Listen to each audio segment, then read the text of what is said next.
प्रिय भाई और बहनों, आज का शुभ संदेश के लिए आप सभी को हम स्वागत करते हैं।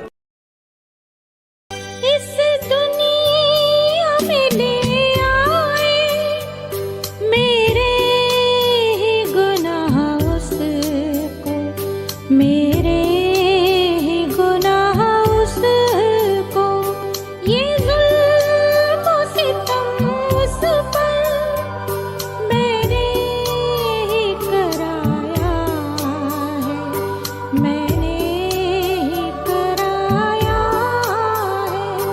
जो क्रूस पे कुर्बान है वो मेरा मसीहा है। हर ज़ख्म जो उसका है वो मेरे गुनाह का है, वो मेरे गुनाह का है। आज का संदेश इवेंजलिस्ट जोशी अब्राहम आसाम से बांटा जाएगा। प्रार्थना के साथ सुनिए। परमेश्वर का नाम की महिमा हो। शुभ संदेश का हर एक श्रोताओं को और एक बार जल्दी आने वाला प्रभु यीशु मसीह का महान नाम में हमारा प्यार भरा नमस्कार। आज का मनन के लिए आइए हम लोग पत्रस का पहला पत्री 1 अध्याय 22 से 25 तक पढ़ेंगे। जबकि तुमने भाईचारे की निष्कपट प्रीति के निमित्त सत्य के मानने से अपने मनों को पवित्र किया है, तो तन मन लगाकर एक दूसरे से अधिक प्रेम रखो, क्योंकि तुमने नाशवान नहीं पर अविनाशी बीज से परमेश्वर के जीवते और सदा ठहरने वाला वचन के द्वारा नया जन्म पाया है। क्योंकि हर एक प्राणी घास के समान है और उसकी सारी शोभा घास के फूल के समान है। घास सूख जाती है और फूल जड़ जाता है, परंतु प्रभु का वचन युगानुयुग स्थिर रहता है। और यही सुसमाचार का वचन है जो तुम्हें सुनाया गया था। पिछले सप्ताह हम लोग उसका 22 पद से हम लोग देख रहे थे और वहाँ का हम लोग विषय देखा कि एक विश्वासी का नया जीवन शैली, एक प्रेम का एक जीवन शैली है। और 23 पद से हम लोग देख रहे थे प्रभु का वचन के बारे में। प्रभु का वचन के द्वारा हमें नया जन्म पाया है। यूहन्ना रसूल समाचार 3 अध्याय हम लोग पढ़ने से उधर हम लोग देख सकता है नए सिरे का जन्म के बारे में। और 5 और 6 पद में हम लोग देख सकता है कि जल और आत्मा से जन्म लेना वो है नए सिरे से जन्म लेना।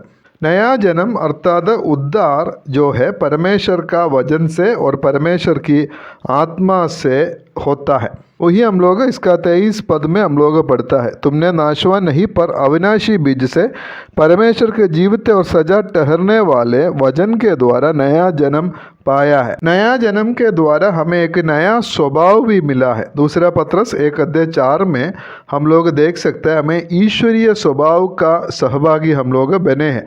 परमेश्वर का मतलब ईश्वरीय स्वभाव नया जन्म के द्वारा हमें मिला है। और सिर्फ उतना नहीं है, नया जन्म के द्वारा हमें एक नया आशा भी मिला है। पहला पत्रस 1 अध्याय 3 पद उधर हम लोग ऐसे पढ़ता है, अपनी बड़ी दया से हमें जीवित आशा के लिए नया जन्म दिया है। परमेश्वर का वचन को इधर अविनाशी बीज बोलकर इधर लिखा हुआ है। हम लोग लूका रसूल समाचार 8 अध्याय पढ़ने से उधर बीज बोने वाला का कहानी हम लोग देख सकते हैं। 8 का 11 में हम लोग देखता है बीज परमेश्वर का वचन है। हमारा पहला जन्म जो है हमें शरीर से मिला हुआ जन्म है। और शरीर से जो भी जन्म हुआ है वो उसका नाश हो सकता है और उसका मृत्यु है। लेकिन परमेश्वर के वचन अविनाशी है, इसलिए उसका कभी नाश नहीं होगा और उसका मृत्यु नहीं होगा। इसलिए हम लोग 23 पद में और हम लोग पढ़ते हैं कि सदा ठहरने वाला वचन के द्वारा नया जन्म हम लोग पाया है। 24 और 25 पद जो है वो यशायाह 40 अध्याय 6 से 8 से एक कोटेशन इधर इस्तेमाल किया हुआ है। 24 में हम पढ़ता है, हर एक प्राणी घास के समान है और उसकी सारी शोभा घास के फूल के समान है। घास सूख जाती है और फूल जड़ जाती है। याकूब का पत्री 1 अध्याय उसका 10 और 11 पद में भी इसके समान हम लोग ऐसा पढ़ता है, धनवान अपनी नीची दशा पर, क्योंकि वो घास के फूल के तरह जाता रहेगा, क्योंकि सूर्य उदय होने की कड़ी धूप पड़ती है और घास को सूखा देती है और उसका फूल जड़ जाता है और उसकी शोभा जाती रहती है। इसी प्रकार धनवान भी अपने मार्ग पर चलते चलते धूल में मिल जाएगा।